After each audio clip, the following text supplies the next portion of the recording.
Momentum day B, side A, we have TRX dead bugs, a landmine thruster, and uneven cleans. So for the TRX dead bug, we reviewed this at the meeting. For my arm length, the buckle is about at that midway point. So you'll see when I get into the position, that's what allows me to keep my shoulders packed and help me keep my back nice and flat in the TRX dead bug. So once you have the strap set, you're gonna come down to the ground, put your feet out. So you're gonna have them set up almost as if they were gonna go into a bridge. And they're gonna squeeze their glutes and make that nice sort of reverse tabletop, except my arms are up in the air. Okay, so from here, they're keeping that core tight.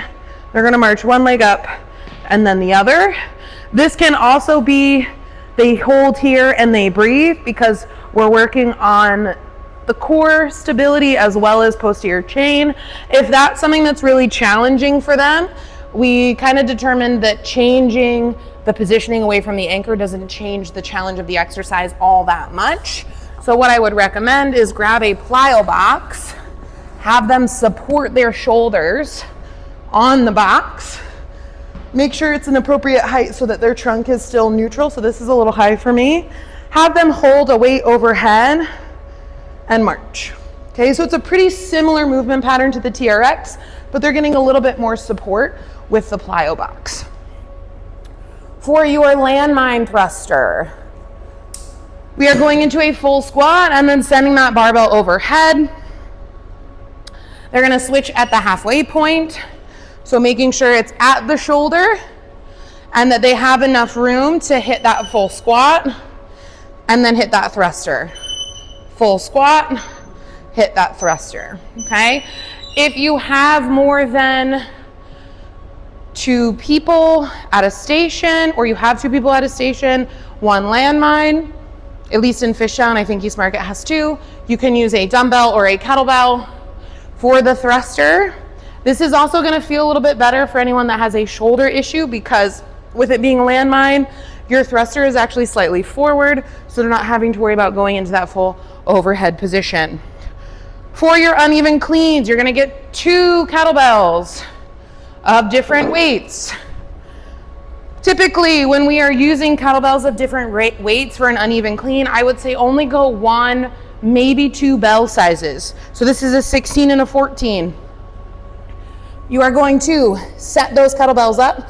I prefer that inverted V. You can also go barbell where they're completely straight across for both, or you can do a V in the opposite direction, just making sure that as they hit that backswing, they're leading with the thumbs, right? We go thumb to bum. We never go pistol grip, which is pinkies back, because you can hyperextend the elbows. Back those shoulders, feet are a little bit wider because we have 2 bells, big hike, stand tall. This is gonna challenge the core a little bit more because you have a slightly different input side to side.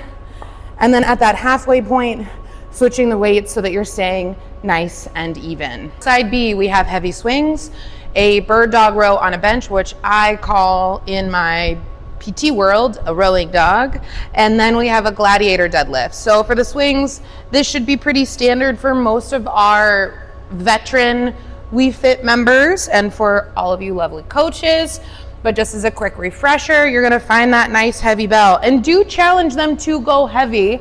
So a lot of times what I'll say for something like this, when we want a heavy exercise but the timer is 60 seconds, I tell them to set a rep count. So you're gonna do 5 really heavy swings, set the bell down, shake it out, do it again. Treat it like a mini AMRAP so that you can challenge yourself to go heavy. Because if you're swinging that bell for a full 60 seconds without letting go, the bell's probably not that heavy, just saying.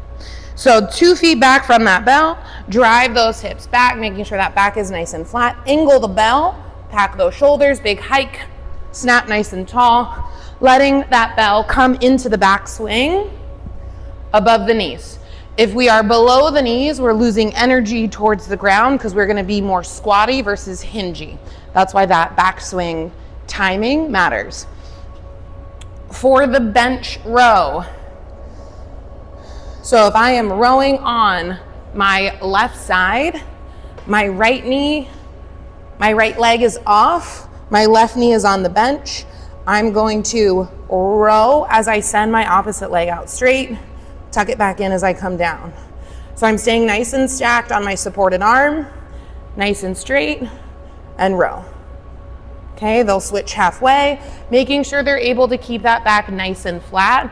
If this is really challenging for them, you can have them just do a hold as they row. Maybe they just straighten this leg out, slightly supported on the bench so that they have a little bit of that challenge. And then by the end of the 4 weeks, they can progress to the full rowing dog exercise. For this gladiator deadlift, let me slide this down a little bit more. Err on the side of slightly lighter. So this is a deadlift style that incorporates a cross body lift. Typically with the deadlift, we're instructing members to have the kettlebell even with their laces. For this particular deadlift, our kettlebell should be a little bit more forward so that we just have to reach with the arm. We're not actually flexing and rotating in the trunk. So you're gonna have 2 kettlebells or potentially 1. I'll show you that regression option here in a second. I'm going to deadlift and reach across my body. So I am gonna get a little rotation here. What I'm trying to avoid is this, okay? So I'm reaching across my body, grabbing the weight, exhale, stand tall, and then I'm going to deadlift again. So I still have this weight, reach across, exhale, stand tall. Put both bells back on the ground, okay? If somebody is uncomfortable with this, have them go super light, or I'll show you a dumbbell version here in a second. You can have them do a single kettlebell. So what you would do is have them deadlift, reach across, deadlift, put that kettlebell down. Deadlift, reach across, put that kettlebell down. For the dumbbell option, you're gonna have them grab a light dumbbell. For this, the hand is gonna be more towards one side of the dumbbell because they're just gonna touch one head of the dumbbell to the ground. And what they are going to do is tap that dumbbell head beside the foot, in the middle of the feet, on the outside of the other foot. And then they'll switch sides. Outside of the same side, between the 2 feet, outside of the opposite leg.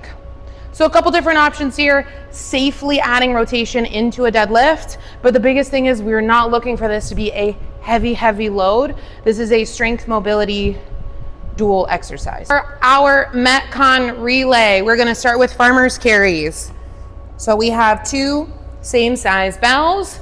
As you progress throughout the week, if you wanna play around with letting them do some uneven, let them do some uneven. That's also gonna complement the uneven cleans we have on day B. So 2 bells,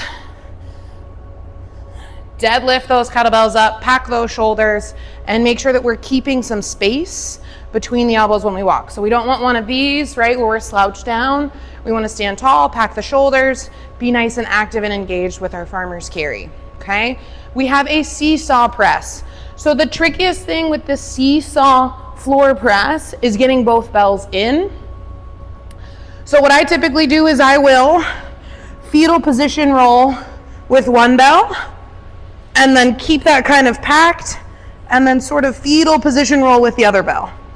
Once you're done, you're gonna lay nice and flat, elbows are on the ground, slightly at that 45 degree. 1 bell is up, and then you're going to seesaw that floor press. Okay, both come down, 1 bell to the side, both hands, okay? The biggest thing we don't wanna see is that they're just dropping the bells because that can tweak the elbow. We also don't want them to grab the bells here and pull them in. So try to have them get into that floor press nice and safe, or you can have them do 2 pairs of dumbbells where they would have 2 pairs. A pair of dumbbells, we don't need 4 dumbbells. A pair of dumbbells here, on the knees, roll back, plant the feet, same thing. Okay, so that's gonna be a little bit safer for people getting into that positioning, especially if they're trying to go heavier with their seesaw floor press. Line 3 is gonna be a broad jump. So for that broad jump, we are focusing on distance, but also controlled land. So we are going to load, explode, control that land, and they can continue through the space, or you can have them walk back, broad jump again. If you have individuals that are not jumpers, you can have them do a squat to triple extension. You can also have them work on a ballistic kettlebell movement because that's going to give you that same hip drive. So we already did heavy swings, but maybe some alternating single arm swings will give them a little bit of variety, but still allow them to drive into those glutes. The last exercise for our Metcon is going to be a bear crawl. So for the bear crawl, you're going to find that tabletop position. We're going to tuck those toes, make sure those shoulders are nice and packed, and you're going to walk forward. I would say that as the weeks progress, maybe you start with a forward backward crawl. Maybe then you go lateral, right? You go side to side. So we come here and play around with the variety that way. Maybe you add in some holds for them so that you can spice up that bear crawl as the weeks progress.